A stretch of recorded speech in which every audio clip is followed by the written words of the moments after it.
Conversa super bacana com William Rocha, ele que é secretário-geral do Partido Missão no estado do Paraná, é coordenador do MBL, Movimento Brasil Livre, e ex-chefe de gabinete do João Bétega, ou seja, ele está envolvido aí com as notícias referentes ao mandato do vereador João Bétega, que foi eleito, assim, significativamente, uma votação extremamente expressiva, acho que 12 mil votos, né, uma coisa assim, com o apoio do MBL Nacional. E na última semana, para quem acompanhou, o MBL expulsou o vereador eleito da capital. Então a gente vai conversar com o Will. Primeiro, agradecer a tua presença aqui de conversar com a gente, contar um pouco sobre o Partido Missão.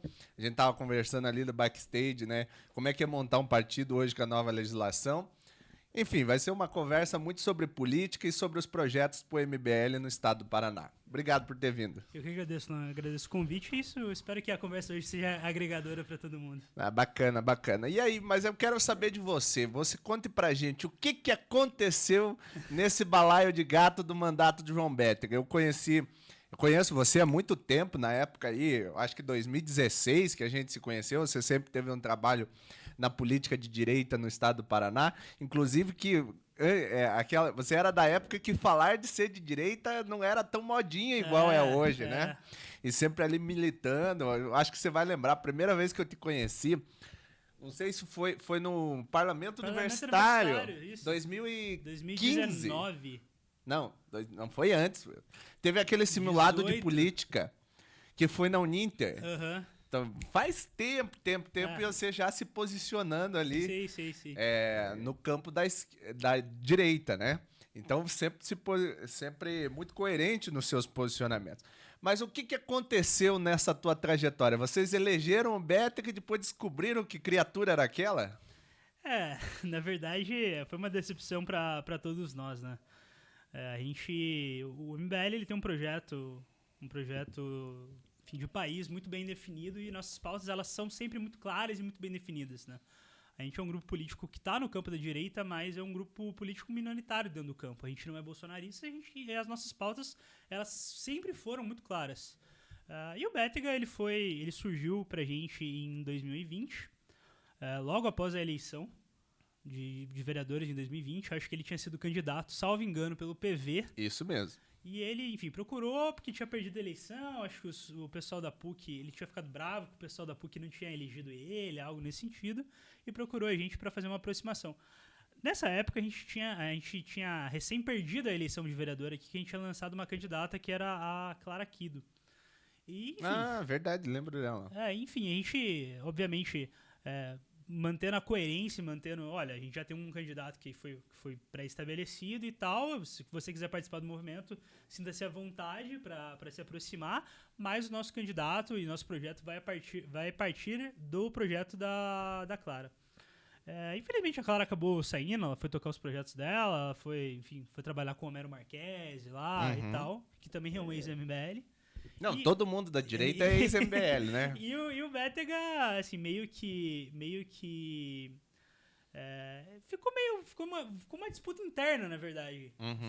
Pra falar bem a verdade. De 2020 até 2022, na eleição de deputado, houve uma disputa interna dentro do núcleo do Paraná para definir quem ia ser o candidato. Inclusive, hoje, nessa época, existia até outro vereador eleito agora nessa última legislatura que estava meio que numa disputa interna, que era o Renan Sesquim. Que ele queria aproximar a época e tal, e o Bétega acabou sendo escolhido para ser o candidato a deputado estadual do MBL em 2022 no Paraná. E o Renan também tem posicionamentos muito parecidos, né? E o Renan já era parlamentar à época, né? Ele era vereador em Pinhais e tal. Mas enfim, a gente optou por escolher o João Bétega para ser nosso candidato em 2022, muito pelo que ele demonstrava, né? Ele demonstrava um alinhamento completo com as pautas do Movimento Brasil Livre. Então, ele começou a gravar vídeos na rua e tal. Eu acho que ele até começou a viralizar com os vídeos lá Lula Bolsonaro e tal, que eram uns vídeos um pouco diferentes dos vídeos do estilo de vídeo que ele faz hoje, né? Na época ele perguntava para as pessoas qual lado eles preferiam, e se a pessoa falasse, não gosto de nenhum dos dois, ele sempre falava, é isso aí, esse é o caminho certo. Inclusive, Ele deu uma entrevista agora na segunda-feira dizendo que o MBL, que ele saiu do MBL porque o MBL queria dividir a direita, que era o projeto do MBL dividir a direita, que o projeto dele sempre foi unir a direita, mas assim, caso o João Bétega queira, eu posso repostar e relembrar todos os vídeos dele pedindo voto nulo, né? E falando que tanto o Lula quanto o Bolsonaro eram bandidos em 2022. E aquela era a grande estratégia dele, né? Eu até achei engraçado, eu assisti a live lá que o MBL Nacional fez, ele falou, não, ele chegava como se tivesse uma grande estratégia e no final era vídeo perguntando pra senhorinha nos pontos de ônibus assim, de Curitiba.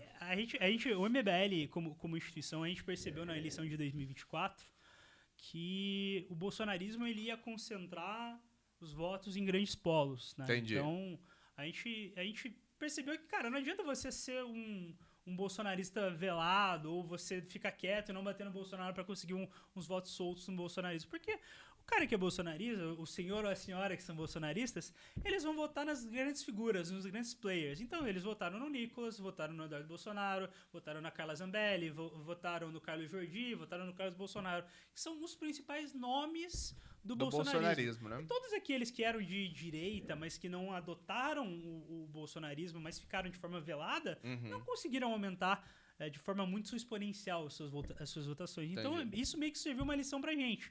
A gente conseguiu eleger 12 parlamentares ao redor do Brasil, a gente elegeu parlamentar no Rio, a gente elegeu parlamentar em São Paulo, a gente, enfim, tinha elegido parlamentar em Curitiba, em Joinville. Tanto estadual quanto federal. Isso, eu tô falando isso na eleição de 2024. Ah, na eleição de 24, legal. Nos municípios. A gente elegeu uma série de vereadores do interior de São Paulo, Aham. a gente elegeu o vereador em Natal, fez eleições muito... Perdemos, mas fizemos boas eleições.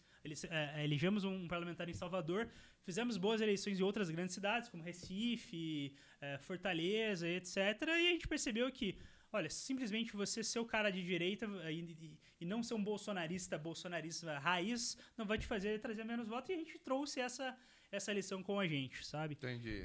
Só que o João Bétega, ele entendeu a mensagem de forma completamente errada, né? Ele, enfim... Não, em nenhum momento da campanha ele resolveu atacar, bater no Bolsonaro, como ele fazia até a campanha de 2022. E assim, ele não teve nenhum grande aumento expressivo de votação. Muito porque... Aliás, ele não teve um aumento expressivo de votação, ele deveria entender essa mensagem, mas ele entendeu da forma contrária. Vou citar um exemplo para você. Na eleição de 2022, ele fez 11 mil votos na cidade de Curitiba para deputado estadual. A gente sabe que existe uma distorção, uma diferença de tipo de eleições, número de candidatos, etc. Porém, ele tinha cerca de 30 e poucos mil seguidores no Instagram e algumas dezenas de milhares no YouTube. Nessa eleição, ele foi para a eleição com 500 mil seguidores no Instagram, mais de 600 mil inscritos no YouTube, e, enfim, somando todos esses sete, tinha mais de milhão. Ele tinha mais visibilidade. Muito mais visibilidade e aumentou 1.000 votos dentro da cidade de Curitiba, sabe? Não, perdeu pro Piado Deltan. Exatamente. Ele foi menos votado que o Kilter, obviamente, porque o Kilter tinha mais dinheiro, tinha apoio da igreja e tal, mas ele perdeu, por exemplo... Tá, mas eu acho que o Kilter era menor no Instagram, nas redes sociais do que ele, né? Bem menor. Ele perdeu também pro Da Costa, que era bem menor. Ah, perdeu pro Da Costa? Não lembro. Ele perdeu pra Tatiana Buzella, que era bem menor em rede social e tal. Então, esses principais nomes que tinham redes sociais menores e fizeram campanhas de forma mais tradicional, conseguiram mais votos que ele, que optou. Eu fui coordenador de campanha dele e obviamente eu não vou jogar isso única e exclusivamente no colo dele, mas claro, que houve uma opção de uma campanha menos tradicional e mais voltada a redes. E isso, obviamente, ele foi o 5º vereador mais votado da cidade, mas a gente viu que pessoas que optaram por fazer campanhas mais tradicionais e até com menos dinheiro conseguiram fazer mais votos, como é o caso do vereador da Costa. O Kilter, a Tatiana Buzella, o Jarson e tal, eles, obviamente... Não, já não dá pra analisar. Mas eles tiveram muita grana pra gastar e tal. Então, eu acredito que ele não conseguiu entender esse recado e ele teve a brilhante solução, conseguiu chegar ao resultado de que, nossa, vou precisar bolsonarizar, né? Assim, eu falo que é de fato uma decisão que ela vai te trazer capital político muito rápido, né? Vai te trazer muito público, vai te trazer muito like, vai te dar uma certa garantia de votação a curto e médio prazo. Se você for muito bolsonarista, se você for, enfim, extremamente bolsonarista, se você grudar demais lá no núcleo do bolsonarismo, só que assim, a gente tá vendo, como eu falei pra você, Eu acho que é meio Como relativo isso. eu tô falando pra você que O Rodrigo Reis perdeu. O bolsonarismo ele tá centralizando os votos das principais figuras, nas figuras mais midiáticas e tal. Só que assim, uma coisa era você. Em 2018, qualquer pessoa que falasse que tava com o Bolsonaro conseguiu uma carteira de deputado. Assim, Sim. olha aí, cada deputado que o bolsonarismo elegeu em 2018 é um negócio inacreditável. Em 2020, as eleições municipais já mostraram um pouco de diferença. Nas eleições de 2022, elas já mostraram que o bolsonarismo ainda era muito forte, mas já tinha diminuído a força. E agora, a nossa análise política do MBL é que o bolsonarismo ele vai concentrando esses votos nos grandes players e vai perdendo um pouco de força. Então, só falar que é bolsonarista não vai trazer tanto ganho político. Você tem que ser o cara bolsonarista. Sabe? Você tem que ser o Lucas Pavarato, você tem que ser o Nicolas Ferreira, você tem que ser o Eduardo Bolsonaro. Se for só mais um bolsonarista random, cara... Isso é verdade, porque você veja, o Rodrigo Reis, que fez uma boa votação, acho que 5 mil e poucos votos, só que o Rodrigo Reis foi o primeiro vereador que subiu na Câmara de Vereadores dizendo que era bolsonarista. Né? E bradava que foi por cima. Teve uma vez que eu encontrei ele na Câmara, ele falou, não, quem vai assinar minha ficha de filiação é o Jair Bolsonaro. Entendeu? Só que ele falando isso, mas não deu voto, né? Deu voto pro Kilter, por exemplo. O voto do Kilter é um voto um pouco diferente. Eu vou até Como é que vocês analisam o Eu Kilter? vou até tirar um pouco o Kilter dessa sacola de voto de bolsonarismo, porque eu acho que o Kilter ele envolve a figura do Deltan, que hoje ele é o candidato do Deltan, então tem todo o peso do lavajatismo, que é muito forte em Curitiba e no Paraná em geral. E tem a força também da igreja, né? Todo mundo sabe da ligação do tio, que o tio dele é pastor da primeira igreja batista e tal, e acho que foi a primeira eleição que a igreja batista se envolveu de verdade para eleger, fez uma mobilização interna para eleger um parlamentar. Sim. Sem contar também na quantidade de grana que o Novo disponibilizou para os candidatos, né? Para os 4 principais candidatos nessa eleição. Tanto é que o Novo ele conseguiu liberar muito fundo para esses candidatos porque ele estava retendo fundos das últimas eleições, né? O Novo tinha um discurso de que não ia usar fundo eleitoral e tal. Gênios. Esse dinheiro ele não poderia ser devolvido, então esse dinheiro ele ficou nos cofres do partido, ficou rendendo. Olha lá, fez um CDB lá. Ficou um CDB rodando lá e, cara, nessa última eleição que eles decidiram que iam utilizar o fundo eleitoral, cara, os principais candidatos receberam muita grana. Aí tem um mindset, já que eu vou falar. Eu posso estar errado, mas eu acho que o Kilter recebeu coisa de ou 300 ou 500 mil reais pra essa última eleição. Caraca. É muita coisa. PT...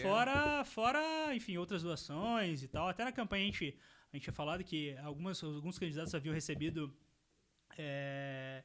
um valor de doação do PSD, bem na época que teve aquela questão do jantar do PSD e tal. Enfim, até houve um atrito entre o Bétega e o Kilter na véspera de eleição por a gente fazer por a gente expor esse fato de que alguns candidatos novos haviam recebido esse valor de 50 mil reais do PSD pra 50 eleição. mil, deram pra todo mundo. E assim, 50 mil reais pra, obviamente, o ouvinte pode não acompanhar a política de perto, acho que provavelmente não acompanha, mas 50 mil reais é muito mais do que 95% dos candidatos recebem. Pô, 50 mil reais. Não, e 50 mil reais do PSD, né? Do PSD. Então, tipo, de outro partido dando pra um candidato novo, né? Sendo que o PSD tinha uma nominata de, sei lá, deve ter, naquela eleição devia ter 39 candidatos do PSD, né? Então, enfim, é complicado. E daí você tem essa análise e daí entra no mandato do João Bétega. O que acontece nesse mandato? Quando ele chega no mandato é outra pessoa. A gente percebeu uma certa mudança já no pós-eleição, né? No pós-eleição... Até a eleição estava alinhado. Assim, o Bétega ele sempre foi uma pessoa muito teimosa e ele foi sempre muito... vou até ser bem honesto, ele sempre foi muito cuidadoso com as redes sociais dele. Cuidadoso até um ponto que atrapalhava o trabalho no sentido de que a gente fazia um cronograma de trabalho, a gente fazia um planejamento de trabalho a partir da eleição, e a gente precisava da rede social, que a rede social fosse utilizada em prol desse cronograma de trabalho. Só que ele muitas vezes boicotava e não deixava esse cronograma ser jogado pra frente porque ele não queria postar vídeo porque ia baixar engajamento, não queria fazer divulgação de evento porque ia baixar engajamento. Então era uma neura assim, gigantesca por causa de rede social, o que atrapalhou um pouco na campanha, mas na campanha a gente ainda conseguia, depois de muito esforço, sacrifício, fazer as coisas acontecerem. Após a eleição, após ele assumir o mandato, ele já ficava irredutível em relação à rede social. Então, vocês podem até entrar, quem estiver ouvindo, Isso agora pode até entrar no Instagram do Bétega, você não vai ver, você não vai conseguir achar, vai ser muito difícil você achar um vídeo dele falando de projeto. Aliás, você não vai achar nenhum conteúdo dele falando de projeto protocolado, de ofício, de requerimento. Você vai encontrar pouquíssimos vídeos dele falando em plenário, e todos os vídeos falando em plenário vão ser em alguma briga com algum esquerdista, digamos assim, né? Ele Que é ficava batendo na Wanda, ou na com a Ângela. Wanda, ou com a Georgia, ou com a Camila e tal. Então é basicamente isso. E assim, o MBL, ele sempre, ele meio que... Ele olhava quem? O Nicolas? E achava que o Nicolas era o deus da supra-sumo da comunicação? Não é nem isso, porque o Nicolas ele nem usa a rede social dessa forma. Ele pegava umas referências muito ruins, assim. Por exemplo, ele pegou uma referência de um vereador de Campinas que começou a... O mote do cara era invadir o hospital, tá ligado? Ah, tô ligado. Vini Campinas, né? Uhum. O mote desse cara era invadir UPA, era entrar em UPA ligado, e tô tal, ligado vou quem é. fiscalizar, eu sou fiscal, não sei o que. Vamos caçar esse cara aí, não é? Ele vai ser caçado, obviamente. E o Bétega, ele tentou fazer isso aqui em Curitiba, lá no Hospital do Cajuru. Inclusive, assim, até fazer um ponto de defesa ao João Bétega sobre esse caso, eu acho que a forma que a gente atuou dentro do hospital foi muito correta, no sentido de que nenhum funcionário foi desrespeitado, não houve tentação de... não houve nenhuma tentativa de forçar a entrada em nenhuma área reservada apenas para médicos e tal. Mas assim, a gente fez todo um trabalho que foi respeitoso, e a forma como isso foi divulgado na rede social, por orientação dele, pareceu que ele chegou lá, xingou todo mundo e deu dedo de cara do médico, sabe? Ele quis dar uma de boca aberta, né? Ele quis dar uma de boca aberta. E o Boca Aberta foi preso ontem, inclusive. Ontem, tá preso. Por outro vereador, Por outro inclusive, vereador. né? Mas assim, e esse começou aí o problema da equipe, de nós que enfim, cuidávamos da estratégia com ele, né? A gente fez todo um planejamento de mandato, um cronograma, assim, para primeiro, segundo ano de mandato, assim, desde o primeiro dia até o último, sabe? Certo. Então, no primeiro trimestre, o segundo trimestre, o terceiro trimestre, primeiro ano, a gente fez absolutamente tudo. E a gente via e começou a ficar frustrado que o nosso cronograma a gente não conseguia atingir e realizar o nosso cronograma porque chegava na trava da rede social. Ou seja, tudo que era possível ser realizado sem ter a gerência do Bétega era feito. Então, todos os projetos, o Bétega protocolou muito projeto, ele mandou muito ofício, ele mandou muito requerimento de informação. Mas no final ele nem ficava preocupado com o Instagram. Exatamente, mas tudo que cabia à equipe foi feito de forma eficiente. Quando cabia a ele, e assim, a gente dependia dele, por exemplo, a nossa ideia era como o que foi planejado era ele ser um vereador independente, enfim, e quando você é um vereador independente, você não tem essas benesses, essa boa vontade da prefeitura, obviamente. Sim. A gente não ia ser um vereador, o mandato não ia ser um mandato de aprovação de leis. A gente ia encontrar dificuldades. Então, a ideia de fazer um mandato de fiscalização, ela começou desde o começo. Então, a gente fez o que a gente pensou, olha, vamos tentar fazer um canal de denúncias onde a população ela consiga, ao invés de ela mandar a população entrar em contato com 156 e demorar dias, semanas, meses para ser respondido ou não ser respondido, a gente vai fazer um canal de denúncias nosso que vai meio que competir com o 156 e a gente consegue ficar recebendo demanda, fazer esse trabalho de formiguinha, de zeladoria e vocês tal. aumentaram o lead do mandato. Aumentar o lead do mandato, exatamente. Mas assim, nenhum desse trabalho. Porque, obviamente, eu acho que a expectativa na cabeça dele era, nossa, vou receber aqui um dossiê sobre a máfia do transporte, a máfia das multas. E assim, as pessoas entravam no canal de denúncia e falavam, pô, tô com um buraco aqui na minha rua, a minha luz não tá funcionando, o Parque Barigui tá com calçada ruim. Era basicamente isso. Ele é vereador, assim, não é? Exatamente isso que a gente queria, sabe? Só que ele não aceitava isso de alguma forma. Ele falou, não, parem tudo isso daí, eu quero que vocês me arrumem pauta pra eu gravar vídeo. Cara, eu vou te contar uma história que ela chega a ser pesada, assim. Pô, assim, antes de você contar essa história, gente, eu trabalho na política desde 16 anos. Tem vereador que tá desesperado atrás disso, porque não consegue fazer o que vocês conseguiriam fazer. Você conhece aqueles... eu não vou citar nome, mas assim, tem uns vereadores que ficam o dia inteiro caçando o WhatsApp para fazer requerimento para a prefeitura para dizer que tá fazendo alguma coisa. E vocês ali com os dados na mão, porra. Cara, a gente chegou a um fluxo de receber cerca de 40, 50 denúncias por dia. Porra, assim. Imagina por isso. dia, assim, era o fluxo de denúncia era muito bom. Só que assim, pra gente divulgar esse canal de denúncia, a gente demandava de divulgação de rede social. O cara tinha um canhão de pessoas, de visibilidade, e não divulgava. Então não era divulgado o canal de denúncia no story do Instagram, não era divulgado na comunidade do YouTube, não, ele não fazia vídeo de resolução de problemas, porque isso também é uma forma de divulgação. Sim. Então, por exemplo, a gente havia recebido uma denúncia de um rapaz que ele era cadeirante e devido a uma obra na frente da casa dele, ele não conseguia sair, ele não conseguia se locomover, ir pra academia e tal, coisas. Até a academia ele precisava para fazer um trabalho muscular que era necessário para recuperação e para qualidade de vida dele. A gente recebeu essa denúncia e falou, o que a gente vai fazer? A gente vai mandar o ofício para a prefeitura, vai mandar o requerimento de informações, vai verificar, vai solicitar, vai ligar para a Secretaria de Obras, vamos resolver isso. Essa era a nossa ideia. O que ele quis fazer? Em vez de ele pensar primeiramente em mandar um requerimento de informações para a prefeitura, ligar para o secretário, ligar lá pro pessoal da Secretaria de Obras, não, fácil. Liga pro Jamur, liga lá pro Vermelho, vamos resolver isso daí, e com certeza eles iriam resolver isso. Não, ia. Não. Ele falou, não, a gente pega, a gente coloca esse cadeirante no meio do buraco, a gente vai e grava um vídeo. Porra! Cara, ele é... Meu Deus, constrangimento pra pessoa. Tanto é que esse vídeo não foi pro ar, porque até o rapaz, o apoiador que fez a denúncia, ele deve ter se sentido constrangido. Claro. A mãe dele deve ter se sentido constrangida, e esse vídeo nunca foi gravado. E assim, atitude corretíssima. Se eu fosse a mãe do rapaz, se eu fosse o rapaz, eu de forma alguma tem que ter limite, ia permitir esse tipo de exposição. Mas, cara, era isso que acontecia. Teve um outro caso, por exemplo, que a gente recebeu uma denúncia de uma senhora que abriu um buraco gigantesco dentro da casa dela, na garagem, assim. Uhum. Era coisa de buraco de 3 metros quadrados, assim, gigantesco. Cabia você entrava no buraco e você ficava só com a cabeça para fora, assim, que era um problema tanto de regularização fundiária, quanto de invasão, quanto das galerias fluviais. Era um problema de uma obra da prefeitura, mas problema também do pessoal lá da residência.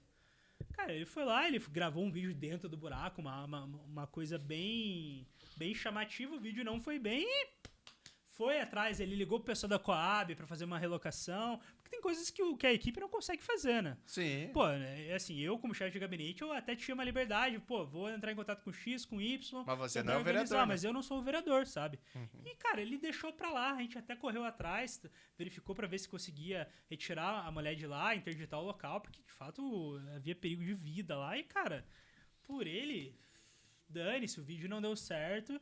E, cara, e isso começou a incomodar demais a equipe. Uhum. E não só a equipe, começou a incomodar os nossos apoiadores, porque, assim, eu sou contrário a essa ideia que a esquerda gosta muito de mandato coletivo. Mandato coletivo, eu acho isso uma loucura, uma insanidade.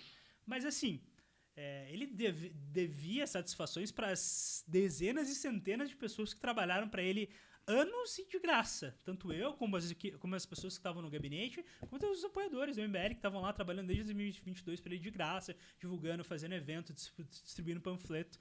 E as pessoas começaram a ficar incomodadas, né? Tipo, ficaram muito incomodadas mesmo. E a gente precisava de uma solução. E desde o começo do mandato a gente começou a pressionar ele em relação a isso. A gente precisa fazer um trabalho mais eficiente.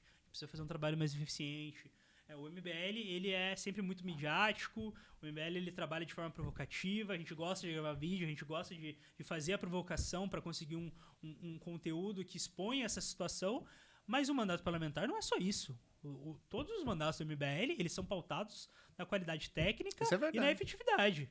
Assim, as pessoas podem gostar ou não gostar do Kim Kataguiri, mas o Kim Kataguiri é o deputado federal mais eficiente do Congresso Nacional. Isso aí são dados, não é a opinião do William tá falando. É um deputado que está aí no seu segundo mandato, que tem dezenas de projetos aprovados, que tem centenas de relatórios. Não, ele está na mesa de negociação ele não é um deputado de baixo clero. Não, ele está em mesas de negociação que tem deputados lá que tem nome, sobrenome, dinheiro no bolso que não senta nas mesas que ele senta para debater. Exatamente. As reformas que ele tanto defendeu aí, que eu sou contrário a muita coisa, mas na hora da reforma da Previdência, quem estava lá negociando, sentando e falando de pontos, era ele, outros próprio da esquerda lá, debatendo com aquele economista lá que eu esqueço do Ceará. Mas enfim, mas tava na mesa, entendeu? Não tava brincando de ser deputado. O Arthur Duval, ele teve um mandato, ele conseguiu aprovar Ele muita não coisa. consegui acompanhar, ele mas era, o que eu ele era acompanho. muito combativo, só que a combatividade dele não era uma combatividade com mendigo e velho na rua, era uma combatividade contra os próprios deputados dentro do Congresso, dentro da Lesp.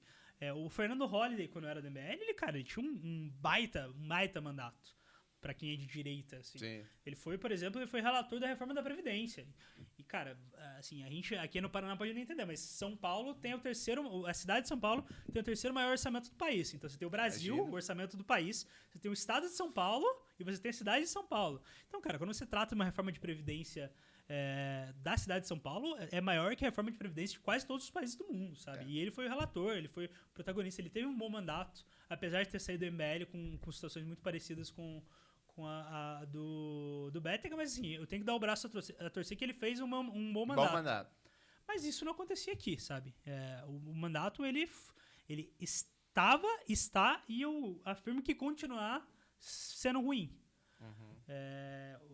Até a entrevista que ele deu na segunda-feira, ele falou, o meu mandato ele é muito produtivo, meu mandato tem 20 projetos protocolados, tem mais de 400 requerimentos. Foi ele que escreveu? Aí eu devolvo a pergunta. Quem escreveu os projetos? Quem mandou os requerimentos? Aliás, eu faço um desafio, inclusive, pro João Bétega. Eu desafio ele a abrir o SPL, que é o site de proposição legislativa. Ele sabe o que é SPL? Cara, eu acredito que ele não sabe nem qual seja a senha do SPL. E eu desafio ele a gravar um vídeo protocolando um projeto lá ou mandando um requerimento ou um ofício pra prefeitura.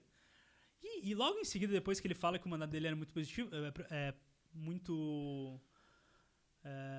o mandato dele era bom, era muito propositivo, ele falou que a equipe não trabalhava. Então, assim, você tem que fazer uma escolha. Ou o seu mandato ele é muito produtivo, ou a sua equipe não trabalha, porque as duas coisas ao mesmo tempo não dá. E ele também não consegue gravar vídeo, editar vídeo, fazer o tempo inteiro e ainda fazer requerimento e pedido de informação e projeto de lei. Exatamente. É humanamente impossível. Exatamente. Mas enfim, eu acho que acabei fugindo um pouco Sim. um pouco do cerne, né? Então começou a haver esse incômodo com o mandato. Até que no dia 28 de fevereiro, a gente descobriu, porque a gente estava fazendo um trabalho de começar a fuçar, mandar um monte de requerimento, para fuçar e descobrir alguma coisa, verificar se estava tudo certo, verificou histórico do secretariado e tal, mandou requerimento sobre multa, enfim. A gente foi para diversas áreas, abriu bastante o leque e foi pedindo informações, até que a gente chegou no senhor José Luiz Veloso, que era então presidente do turismo aqui de Curitiba, e a gente descobriu, assim, de forma muito simples e objetiva, que ele já tinha uma condenação por improbidade administrativa, e esse projeto já tinha transitado em julgado, já estava em fase de execução, ou seja, aí já tinha sido condenado e a justiça falou, você vai ter que pagar isso aqui de multa, não foi preso, mas você vai ter que pagar isso aqui de multa, e é isso. Assim, ele já era condenado, você não pode nem falar, não, ele estava sendo investigado. O trânsito julgado já tinha passado, a justiça tinha falado, você recebeu propina, você é corrupto. E a gente levou isso ao João Bétega no dia 28 de fevereiro. A resposta que foi dada foi o áudio que começou a repercutir na imprensa, né? Que ele fala, esse cara é ligado ao Jacobo, ou seja, que Cisa Luiz é uma indicação direta do Valdemar da Costa Neto, que isso daí é bom, mas é bom deixar segundo as palavras deles, uma carta na manga para que isso seja utilizada... mindset. para que seja utilizada num momento mais oportuno, ou seja... Ele não queria aquele papo de fiscalização, eu sou fiscal do povo e tal, caiu por terra, porque no primeiro momento que a gente conseguiu, assim, seria um turning point, assim, dentro do mandato. A gente conseguiu derrubar um secretário do município. Cara, qualquer vereador gostaria de ter isso. Qualquer vereador gostaria de ter isso, principalmente um vereador que não está na base. Sim. Se o cara é da base, o cara é correto, ele chega, ele verifica isso, ele liga pro prefeito, liga pro secretário de governo e fala, tem isso, tenho certeza que o Eduardo Pimentel ia lá e ia derrubar ele. Da mesma forma, se ele não queria arrumar uma briga pública com o PL, poderia ter ligado lá no Facnello, poderia ter ligado pro Eduardo, poderia ter ligado pro Paulo Martins e falar, a gente achou isso e a gente vai derrubar. Mas não, ele quis deixar isso guardado. Isso gerou uma revolta inacreditável dentro do nosso gabinete. Não, isso desestabiliza o governo, a aliança. Sim. então, desde de março ali, o mandato, as pessoas já não estavam trabalhando da forma que gostariam, enfim, o cronograma já não estava sendo seguido. E, assim, a gente começou a acender um sinal vermelho no sentido de que, por que ele não quer denunciar isso? Pô, ele foi eleito, ele era o cara que em 2022 estava dizendo que era nem Lula nem Bolsonaro, voto nulo. Inclusive, ele Bolsonaro não tava era na aliança do vagabundo. Eduardo. Não tava. Tava num candidato que era contrário ao Eduardo. Exatamente. Nem perdeu a eleição, mas estava na União. Tinha tem um candidato a governador, enfim. Não faria sentido, na minha interpretação, Sim, você ficar passando pano. Você não se elegeu assim, junto da base. Não existe, assim, a menos que você queira assinar pro público do PL, não existe nenhuma argumentação que justifique você segurar esse tipo de informação. Não, e quem que é o Veloso?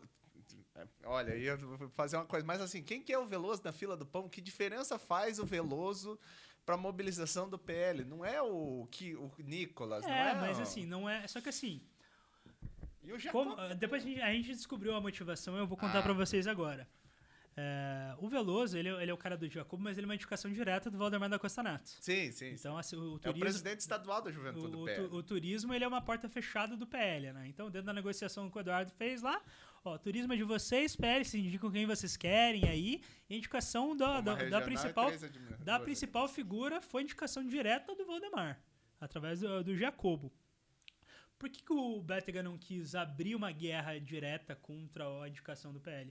Por motivos óbvios. Ele quer o público bolsonarista, ele quer o PL, ele quer ser candidato pelo PL na próxima eleição. A gente descobriu, inclusive, que já havia uma certa articulação, aproximação para ele tentar aproximar e ser candidato. Assim, talvez havia a possibilidade do União Brasil não dar a legenda para ele disputar a eleição para deputado, então ele tava, bolsonaristas, aqui, tô com vocês, é mito 2026.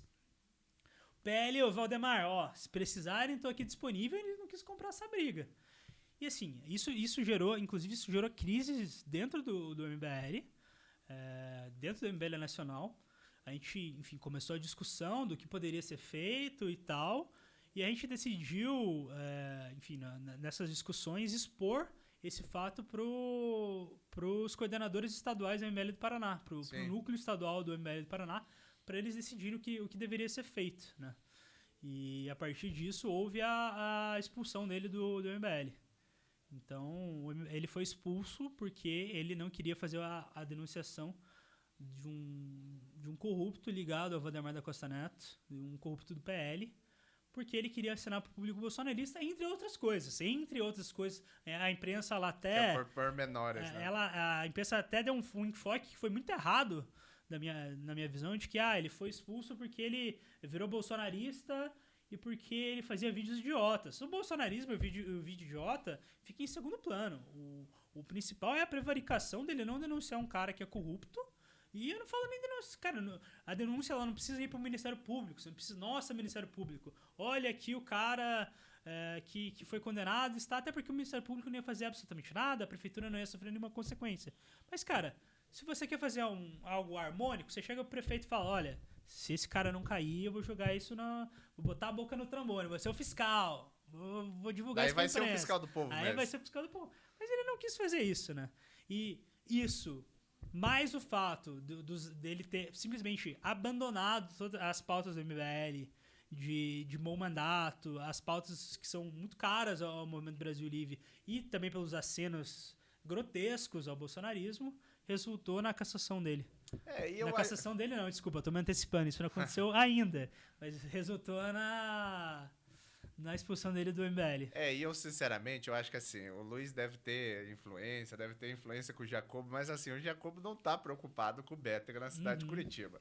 Eu, se fosse, não tenho amizade com o Bétega, nunca conversei com ele na vida, mas eu ia falar, amigo, o Jacobo tem 399 municípios, tem um problema fudido dentro do PL ali para tentar resolver. Você acha que ele vai estar preocupado contigo? Então faz teu trabalho, faz teu mandato, que na hora que o bolsonarismo quiser te apoiar, o bolsonarismo vai apoiar. Mas enfim, daí vocês fazem o pedido de cassação nesse sentido, que ele prevaricou, né, na função de vereador, não denunciou aquilo, sendo que ele tinha provas. Essa é a denúncia de cassação. Eu vou só explicar, porque assim, as coisas ficaram um pouco confusas, então Certo. eu vou explicar como a denúncia ela foi feita, como ela veio a público Tá. e por que houve a expulsão. Tá. Numa- São duas coisas diferentes. Numa discussão que estava havendo entre nós, levamos essa pauta que a gente tinha descoberto para o grupo de coordenação do MBL no Paraná e para os nossos militantes. Falou, olha, a gente descobriu isso, e o Bétega, que já estava numa crise, ele por questão de mandato, de qualidade de mandato e tal, ele já estava abalado, a gente levou isso para a militância e falou, além de todo esse problema, tem esse problema aqui. Então o Bétega que tá falando, que não quer sair do MBL e tal, que tem proximidade, não sei o quê. Então, na próxima sessão, na quarta-feira, você vai denunciar isso no plenário da Câmara Municipal. Porque essa é uma informação que era exclusivamente nossa. Fomos nós que divulgamos essa informação à imprensa e fomos nós que colocamos o voto de repúdio ao Eduardo Pimentel na pauta da Câmara Municipal. A gente fez uma renúncia, uma renúncia coletiva no gabinete, né? Então, todos os assessores parlamentares e os estagiários pediram a demissão do gabinete.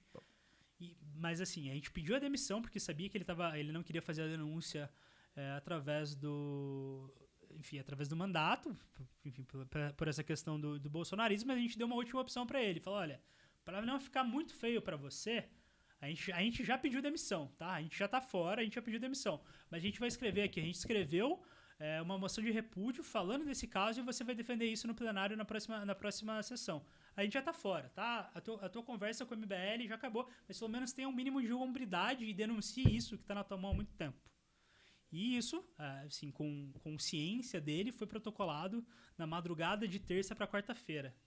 Na quarta-feira, isso já protocolado, nós anunciamos lá, fizemos a exoneração em massa, fomos ao plenário para ver se iria de fato fazer a defesa dessa denúncia, né? Enfim, a Câmara tava pegando fogo, tava o pessoal do governo, o pessoal do PL correndo para lá e para cá, aí de fato a imprensa começou a noticiar, né? Porque a gente fez questão de imprimir um relatório com todas as provas e entregar para todos os vereadores, né? Então, cara, a hora que deu 8h30 da manhã, os vereadores começaram a chegar e a gente entregar um relatóriozinho para todo mundo. E os caras começaram a ler, ninguém entendia nada, o Serginho do Poço não entendia nada, o Olímpio não entendia nada, o Éder acho que não tava, que ele tava enroscado numa outra situação lá. Mas o pessoal começou Eu sei até quem tava no plenário do lado ali, arrancando os cabelos. eles começaram a ficar desesperados. A gente pensou, bom, essa daqui é a forma do João Bétega mostrar que ele não tá... Que essa denúncia, ele não segurou essa denúncia para não causar indisposição com a prefeitura e com o PL. O que foi a primeira coisa que ele fez? Ele pediu a retirada de pauta. Então, assim que ele pediu a retirada de pauta, a gente comunicou publicamente que ele estava expulso do MBL e fez a declaração e enviou para a imprensa todas as provas que a gente tinha. Então esse foi o processo. Esse foi o processo. E a partir de agora, chegando na segunda parte, que é o pedido de cassação, a gente formulou o pedido de cassação com base na prevaricação.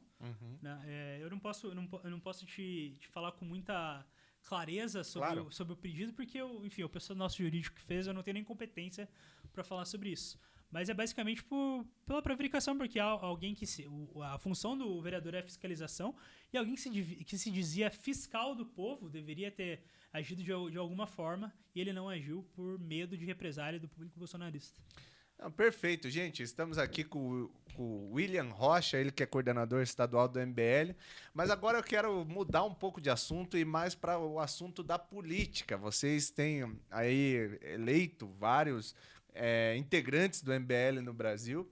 E agora tem o projeto do partido. Até você tá com a camiseta aí, tá com o moletom da Missão. Aqui do Partido Missão. Missão. O que é esse partido, Will? Explica pra gente aí, pros ouvintes da Rádio Paraná Oficial.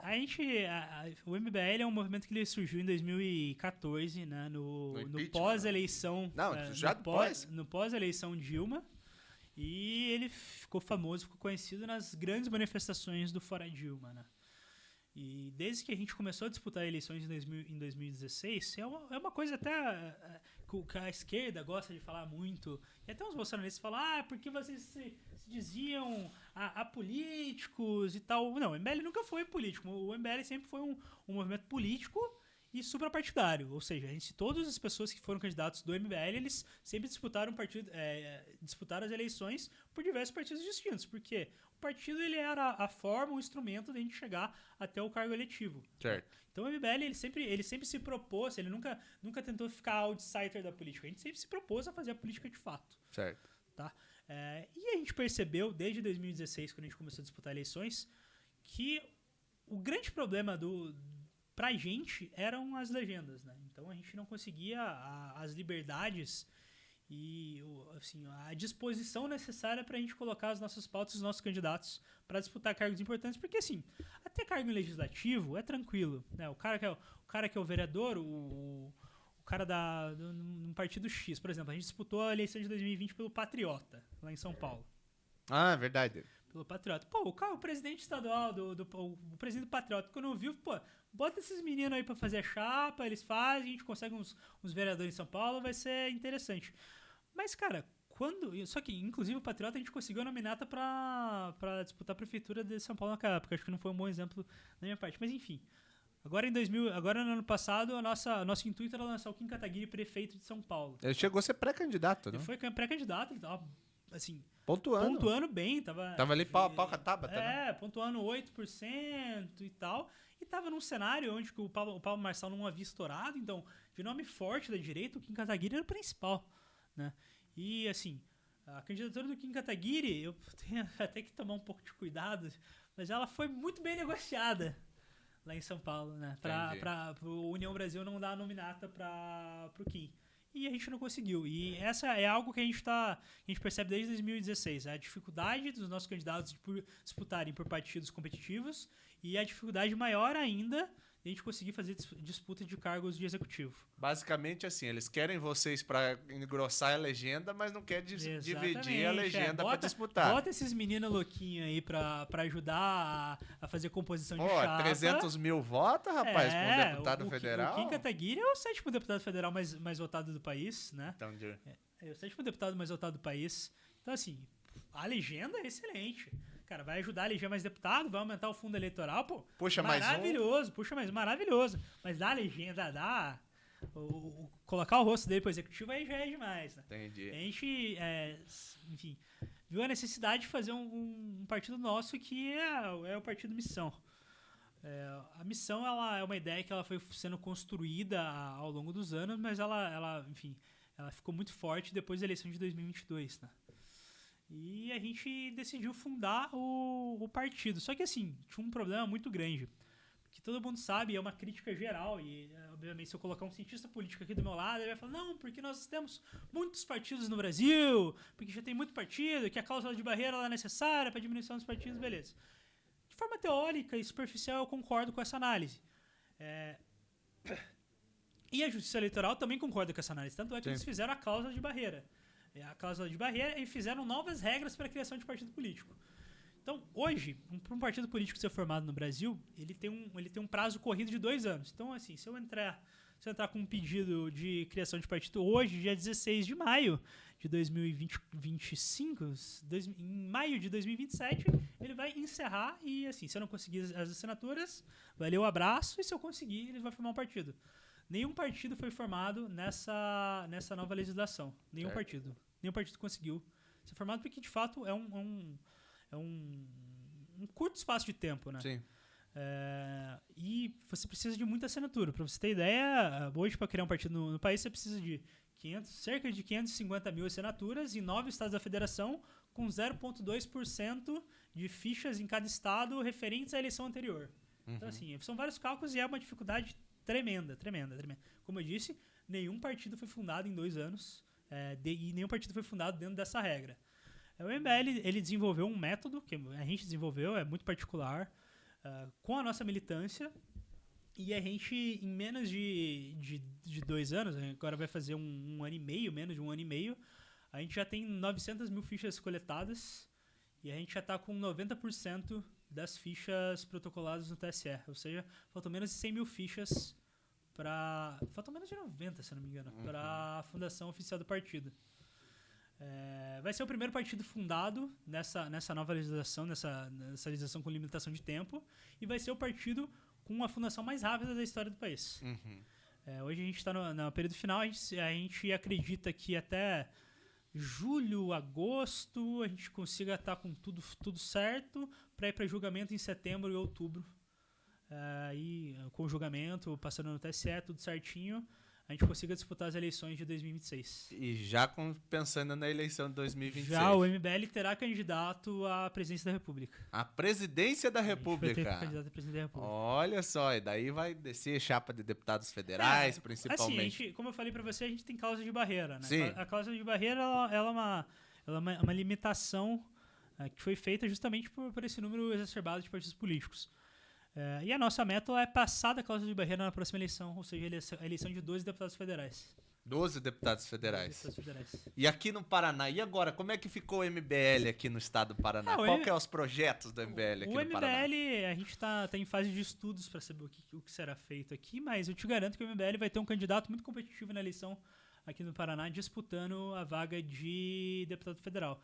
Aliás, não só um candidato, a missão terá pelo menos 32 candidatos competitivos para disputa para deputado federal. A gente ainda não definiu se a gente vai abrir chapa para fazer uma eleição de deputado estadual, mas eu te garanto que a gente vai entrar no game e a gente vai fazer uma boa eleição no próximo ano. Mas o foco total na eleição de deputados federais. Na eleição de deputados federais. Mas vocês não vão fazer igual o Novo, querer fazer concursinho para entrar na missão, não, né? Não, é assim, eu não gosto desse processo seletivo do Novo. Processo seletivo. Obviamente, os candidatos... Claro, tem que ser alinhado, mas também não vai precisar... Alinhado, a gente sabe que a gente não vai conseguir colocar todos os candidatos, que a gente fala, puro sangue, né? Sim. Obviamente a gente não vai colocar 32 candidatos, 32 militantes do MBL para disputar a eleição. Mas desde se a pessoa tem uma vida correta, íntegra, não tem problemas judiciais e seja alinhado politicamente, ou não necessariamente 100%, mas alinhado politicamente com a gente, ele vai ter uma opção de disputar a eleição pelo Partido Missão. E agora eu tenho uma pergunta mais política para você. Como é que você está vendo o cenário nacional e estadual? Aí a gente tem o Bolsonaro, que está inelegível, tem o Tarcísio. Como é que o MBL, você disse que o MBL vai ter candidato a presidente da República, então já muda o player, né? Já muda o jogo, né? Mas tem uma ânsia também da própria população, de renovação, porque não se contemplou na eleição de 22 a renovação que tanta população quer. Como é que você faz essa análise de conjuntura nacional e coloca o MBL nesse meio? Eu acho que, assim, na minha perspectiva, o Bolsonaro não será candidato. Primeiramente, eu acho que ele não vai ficar inelegível. Ele não vai ficar elegível, aliás, inelegível ele já está. Ele não vai ficar elegível e as coisas tendem a uma aglutinação da direita e do centrão fisiológico com o Tarcísio. Eu acho que vai ser uma disputa entre Lula e Tarcísio. A esquerda aglutinada com Lula e o centro-direita e a direita com o Tarcísio e o MBL correndo por fora. Mas você acha que o Tarcísio vai mesmo? Eu acho que o Tarcísio vai. Vai deixar a máquina do governo do estado de São Paulo para ser presidente da República? Porque assim, as chances, a aprovação do governo Lula, ela é muito baixa. Muito baixa, né? Eu acho que nunca esse centro político ele viu tanta oportunidade de ganhar uma eleição quanto agora. Na eleição anterior, as coisas estavam muito polarizadas. Então, aquele negócio lá de frente ampla era uma coisa que ficou só no campo das ideias, né? Porque estava tudo muito polarizado e quem ganhou foi a polarização. Agora, eles vão tentar, na minha opinião, utilizar a polarização, que a política brasileira continua polarizada, mas o centro, né, o sistema, digamos assim, vai escolher um candidato e, na minha opinião, esse candidato vai ser o Tarcísio. E o MBL, com o seu candidato, vai correr por fora. A gente tem algumas opções de candidaturas, tá? A minha preferida é a do Danilo Gentili. Aí, ó. Que é tem uma visibilidade imensa. Né? Tem uma baita visibilidade, mas enfim, a gente tá fazendo essa definição. Mas a gente vai ter, assim, candidatos competitivos, como eu falei pra você. Faz crescer o partido também, né? Nos principais estados do país. Eu garanto pra vocês que na próxima legislatura o MBL terá alguns deputados federais eleitos e alguns deputados estaduais eleitos também. Tá? O nosso crescimento vai ser muito grande na próxima eleição. Não porque a gente conseguiu muito espaço na direita. Obviamente, eu sei que o MBL... Vocês estão disputando a direita, né? Eu sei que o MBL ele é minoritário dentro do campo de direita. Seria até uma insanidade eu falar o contrário, né? mas a gente consegue um público muito qualificado e um público que é muito esforçado. Então, por exemplo, nós estamos finalizando a criação do Partido Missão, algo que o Bolsonaro e os bolsonaristas não conseguiram fazer com o Aliança pelo Brasil. Verdade. A gente é menor, mas é muito organizado. E a gente tem uma metodologia muito organizada. Então isso mostra o quanto o nosso trabalho é muito mais eficiente que o deles. Não, e vocês conseguiram eleger, assim, o Bétega, né, eu acho que na eleição de 2020 ele fez 1.700 votos. 1.700 votos, né? O cara sai de 1.000, faz 22 e ainda 27, faz... depois 27? faz 12 só em Curitiba. Então, se não é organização, trabalho, equipe, compromisso, não tem outra explicação, né? Exato. E... Bom, mas enfim, Will, já estamos chegando ao final aí da nossa conversa. Ó, te agradecer mais uma vez por estar aqui. Depois de homologado o Partido da Missão, quero que você venha aqui explicar quais serão as metas desse partido aqui no estado do Paraná. E principalmente, eu acho que agora vive um novo momento do MBL no estado do Paraná e tenho certeza que vocês vão crescer bastante do jeito que vocês são organizados. Com certeza. Inclusive, já quero estender os convites para todo mundo da Rádio Paraná, que no dia 14 de junho a gente vai fazer o Congresso Estadual do MBL. 14 de junho? Isso, aqui no Paraná. Legal. Já tem Aonde? aí vai ser no Teatro Regina Vogue, ali no Shopping Estação. Ah, tá. Já Sei. tem a gente vai lotar o teatro, vai ter mais de 300 pessoas. Vão vir os nossos parlamentares, após toda essa confusão, os nossos parlamentares do Brasil inteiro vão vir até o nosso evento, tá? E a gente vai lotar o Teatro Regina Vogue. E eu queria estender o convite a todos vocês para irem lá fazer a cobertura. Dia 14. 14 de junho. Então estaremos lá cobrindo esse grande evento do MBL no estado do Paraná. Perfeito. Tá bom? Muito obrigado, Will. Obrigado aos ouvintes da Rádio Paraná Oficial e até quarta-feira que vem, se Deus quiser. Valeu.